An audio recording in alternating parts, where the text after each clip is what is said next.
Programang ito ay rated SPG. Striktong patnubay at gabay ng magulang ang kailangan. Maaaring may masiselang tema, lengguwahe, karahasan, sexual, horror o droga na hindi angkop sa mga bata. Ang videong inyo pong mapapanood, mapapakinggan at masusubaybayan ay sadyang kathang-isip lamang at hindi nagpapakita ng kahit anong organisasyon, lugar o ng kaganapan. Hindi ko layunin ng videong ito ang manakit o masakta ng sinumang taga-subaybay batay sa nilalaman ng content na ipinapakita sa lahat. Anumang pagkakaling tulad sa totoong buhay ay hindi sinasadya at nagkataon lamang.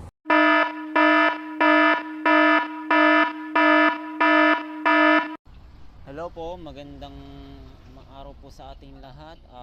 Welcome po sa ating YouTube channel at nagpapasalamat po tayo ng marami sa ating Panginoong Diyos at sa lahat ng mga sumusubaybay sa channel sa video ito, at huwag po natin kalimutang i-click, i-like at i-subscribe ang ating YouTube channel, Michael Anthony Rosario. Bago po ang lahat, gusto ko lamang pong linawin at ibahagi sa inyo na ako po'y gumagawa ng content na ito hindi po para kumita, kundi gumagawa po ako ng content nito para ibahagi ang ating nalalaman at bigyan patnubay at gabay ang ating pong mga users na gumagamit ng makabagong teknolohiya sa panahong ito, sapagkat tila hindi na po bagong bagay ang sasabihin po natin, pero ating pong ibabahagi sa abot ng ating kakayanan. Sa panahon po natin ngayon, sa mundo ng makabagong teknolohiya tulad ng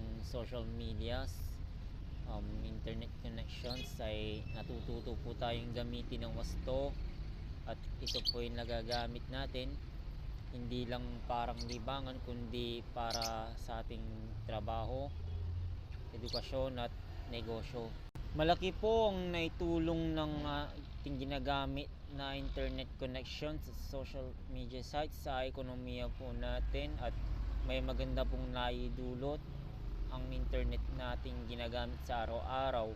Subalit sa internet din mismo na nasasawata tayo at nadadamay sa kagagawan ho ng mga kawatang hindi natin inasa na may mawawala sa atin, hindi lang sa ating kapaligiran kundi yung mga pinaghirapan po natin gaya ng kayamanan na ipapamana po natin sa ating pamilya at sa susunod na henerasyon ay sa isang iglap nawawala agad. Alam po natin ng mga kawatan ay hindi lamang sa personal sa ating paligid kundi sa hindi natin nakikita sa mga social media sites, at hindi po natin inaakalang yung pinaghirapan po natin, maliit man yan o malaki, ay hindi dapat po pwedeng ipagkatiwala sa hindi natin kilala kung ano man ang hinihingi o hinihiling ng ating kausap, at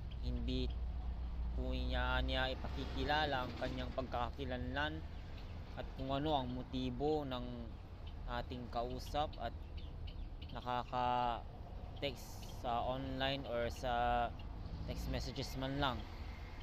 Huwag po tayong magtiwala agad at huwag po tayong maging kampante at agad-agad ibibigay sa kanya kung ano man ang kanyang naisin. Panigurado scammer po yan. Sa puntong ito, sa araw na to ay narito po ang mga dapat gawin na mga hakbang na dapat gawin para di maging biktima ng kawatan sa online. Number 1, huwag magbibigay ng kahit anong impormasyon na hinihingi sa iyo ng magpadala ng mensahe sa iyong account, halimbawa sa Messenger at text messages ng basta-basta. Sakaling makatanggap kayo ng mga mensaheng kakaiba, huwag agad kumagat sa mga hindi kilalang numero o links na ipadadala sa iyo online, sapagkat ito'y pakana o pakulo ng mga nagkalat na kawatan sa online. Sasabihin sa iyo na ang iyong numero ay nanalo ng si ganito. Pag iyong tatawagan ang numerong nagpadala sa iyo, kung magpadala sa social media, hindi ka sasagutin at ire-reply yan. Kung sakaling magpadala ng mensahe ng kahilingan tungkol sa iyong impormasyon, magduda na agad at huwag nang i-reply. Pangalawa ay huwag ibibigay ang inyong mga emails, passwords at iba pang tulad ng one-time PIN at code. Kapag may dumating na mensahe sa inyo ng mga text messages na hinihiling nito gaya ng mga codes at one-time PIN na passwords ay huwag ibibigay kasi isipin agad ng mautak at matinik na scammer na to na iniisip lagi, advance yan na may pera kang nasa bangko, online yan hindi ka na dapat magtaka kung ito po ay yung inipon at kikilos yan yung kawatang ito at kukunin ang yung passwords at pati yung one time pin code mo para mabuksan niya na agad at matangay agad kasi sa mata ng scammer doon na siya kikilos agaran, hihingi ng kawatan ng impormasyon sa iyong bank accounts, lalo na yung one time pin o ng OTP codes ng bank accounts mo. Dahil po doon pwede nang palitan ng hacker ang password ng iyong accounts, iyong email sa iba pa sapagkat nakuha na umano at agad-agad sa isang iglap mawawala na lahat sa iyo, pati ng pinagpaguran mong halaga na ipapamana sa iyong mahal sa buhay, limas na agad sa isang iglap lang. Kaya naman kung alanganin ka na sa ganon at iyong ma-enkwentro ang ganong bagay, huwag mo nang i-entertain pa, budol na yan kumbaga. Pangatlo ay huwag hayaang inyong mga accounts sa mga pay apps at bank accounts na inyong mga passwords ay weak o mahina. Dapat ito ay palakasin. Lalo na pati na inyong mga social media accounts ay dapat malakas ang passwords. Kapag sinabing passwords, huwag yung simpleng passwords lang na katulad na lamang ng 4 o 6 na may numero sa kalendaryo gaya ng birthday mo o petsa ng kapanganakan mo ng parang one time pin sa yung base sa accounts ay wag o yon. Hindi porke sa message na tanggap ang OTP code ay siyang gagawing password. Please wag po, napaka weak pa rin po yan. Gumamit o gamitin ng inyong alternatibong passwords batay sa inyong pangalan, palayaw o ng kung ano-ano pa man na pwedeng pangalan na halimbawa sa kakilala nyo o sa inyong pamilya. Then huwag kalimutang magbigay ng dobling seguridad o huwag kalimutang ilagay ito sa inyong mga accounts.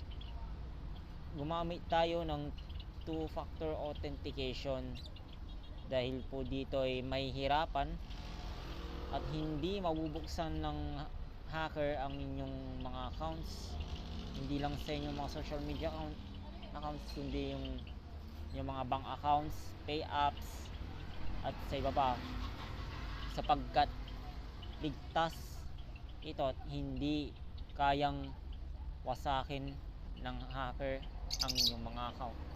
Pangapat at huli, manatiling pribado na lamang ang inyong mga pagkakakilanlan.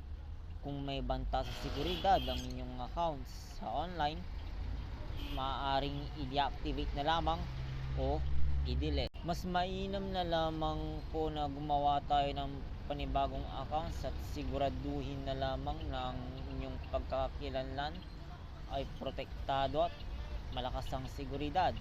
At huwag kayang makaligtaan ang passwords na ikaw lamang ang nakakaalam.